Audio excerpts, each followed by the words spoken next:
All right, so we've got the incline bicep curls here, and it's the perfect way to get massive guns at the same time as looking after your shoulders.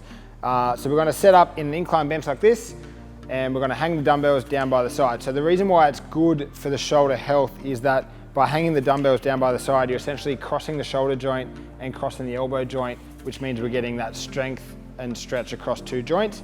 So we can just start to work through some bicep curls. We're gonna go nice and slow to increase that time under tension and develop that muscle volume. So we can increase the intensity by dropping the seat back further. So you can see here now, his arm's a lot further behind his body, which means it's gonna be super hard to pull and initiate the movement. So he's gonna feel a lot more pull across the shoulder joints, so the pecs and the bicep tendons are gonna get a lot more stress across there. So we can actually do mechanical drop sets. So max out as many reps as we can in the lowest possible position with the perfect form.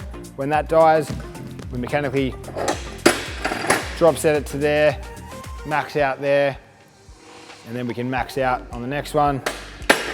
So we're increasing the amount of total volume.